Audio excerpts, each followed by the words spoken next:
Hello guys, leo tutaongelea safari ya South Africa to independence. South Africa ijaanza safari ya independence saa. In fact, it was the first one beginning in 1600s. Na ikafight kabisa from 1600s to 1900s. These are the clan leaders wenye walikuwa na fight against that thing vibaya sana. So by that time tulikuwa na the whole leader alikuwa anaitwa Ashmato. This was the first guy in South Africa, a leader, to resist Jan van Riebeeck mwenye alikuwa anakuja kuimplement na kuweka pale the Duke East Indian Company VOC in South Africa the year 1650s. So unapata this man was famous na alikuwa na power mingi kabisa. So kapata wakakuja akasema for him to implement this Indian Company lazima afunga Ashmato because Ashmato alikuwa anamsumbua vibaya sana. So akakuja akashika Ashmato, then the year 1952 ndio Jan van Riebeeck alifaulu kuweka pale the Indian Company na akafaulu kuimplement pale big settlement European settlement South Africa, na alibuild pale base ilikuwa inaitwa Cape of Good Hope. That is the year 1652.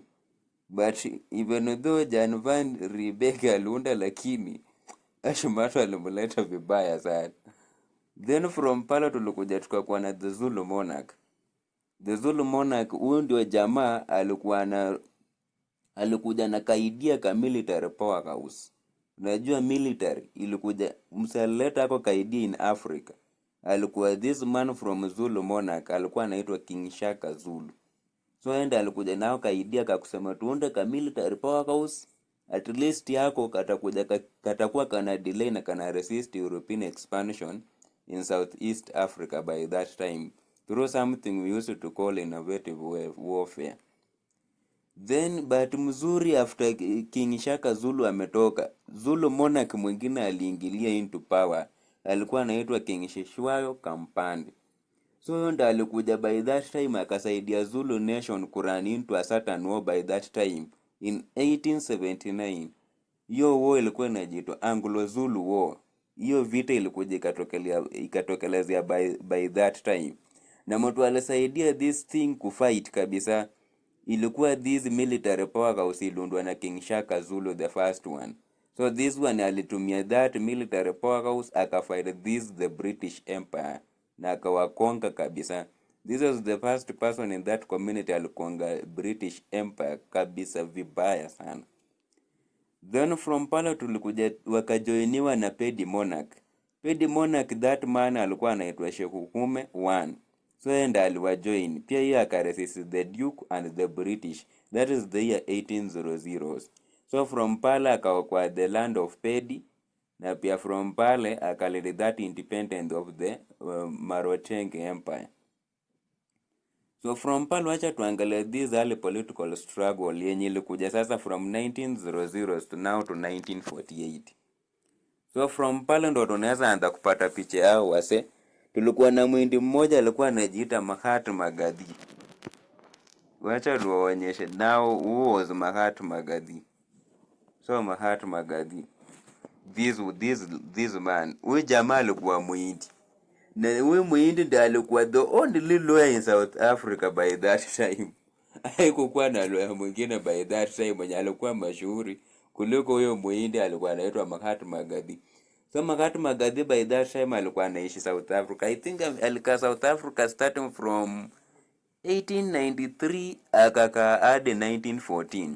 Huyo alikuja akadevelop ka certain group kalikuwa kanajiitwa Satyagraha. Ako kalikuwa kana violent resistance only to fight against the discriminatory laws then zilikuwa zina target the Indian community. So the second person pale tutaangalia alikuwa Sol Plaatje. Sol Plaatje alikuwa journalist. Sol Plaatje, this man. Huyu jamaa alikuwa journalist na pia alikuwa author, alikuwa anaandika vitabu.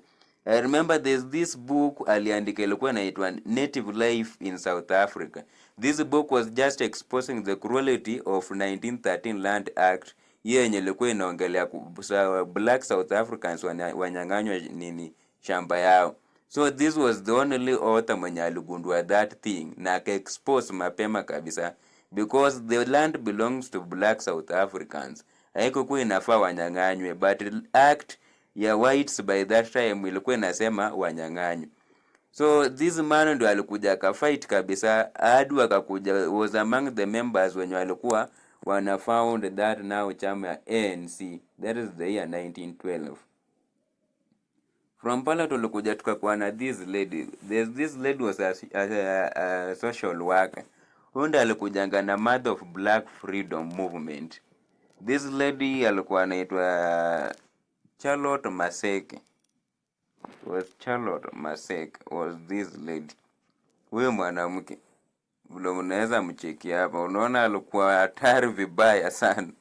Unda alikuja akasema that thing of male chauvinism must come to an end in South Africa by that time. So unda alikuja akafound, kama umesikia something called Bantu Women's League, that was only founded by Maseke in those times. This was just to protest against the past laws for women.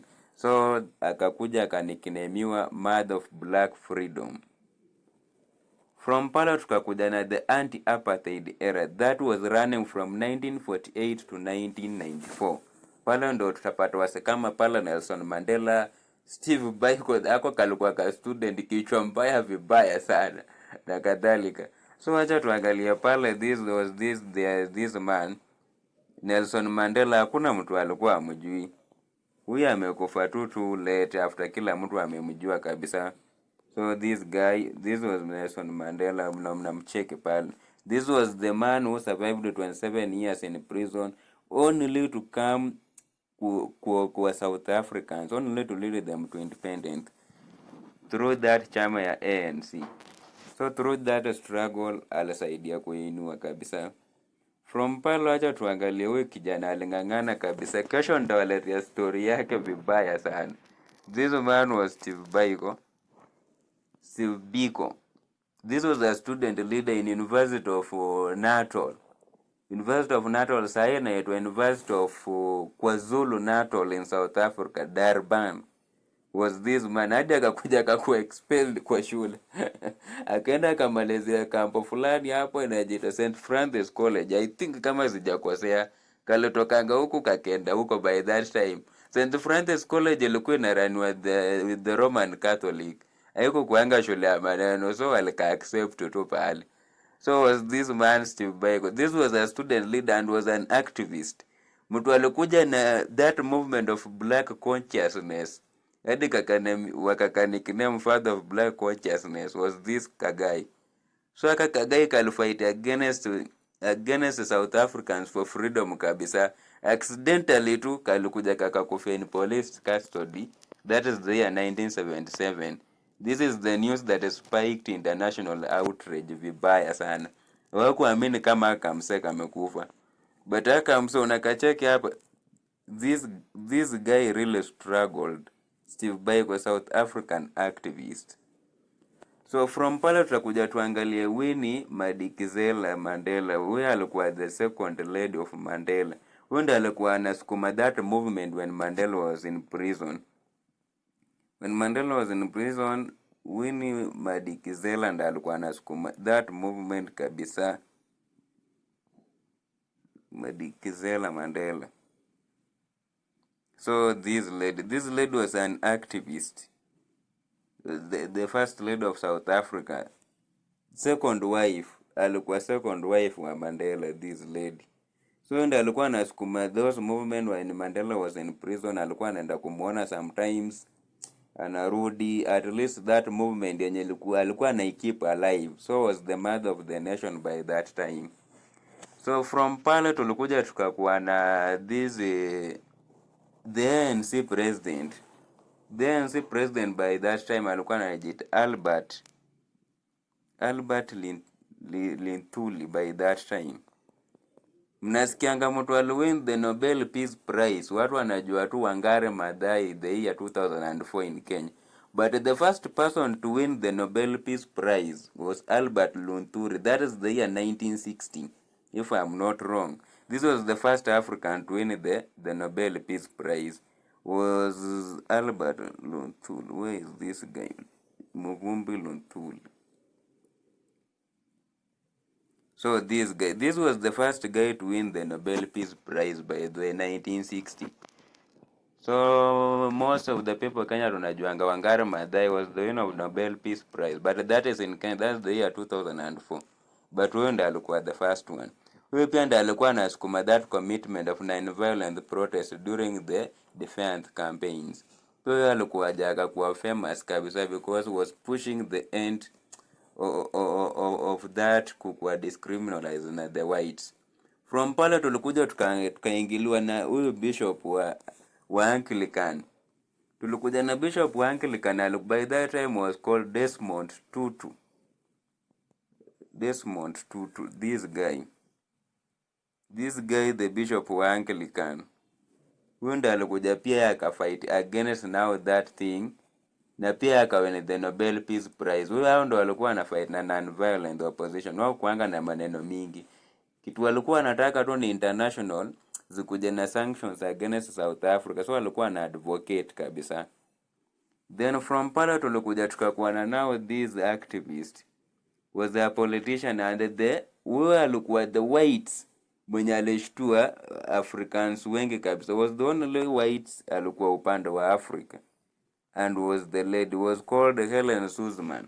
Huyo alikuwa activist hadi alikuwa anaenda kuvisit Mandela akiwa prison, na alikuwa pia anopose apartheid akisema bana, even though mimi ni white but whites wenzangu mna rule watu vibaya sana. So this lady was called Helen Suzman. Helen Suzman alikuwa anafanya into the parliament, alikuwa anafanya the parliament of these guys. This lady Helen Suzman was the member of South African House of Assembly. The former member was this lady. This was the only white activist walikuwa upande wa Afrika by that time, and they really tried. Wakati wa Mandela called now South African to independence. Hiyo ndio ilikuwa safari ya South Africa to independence. Haijaanza saa, it is something began in 1600.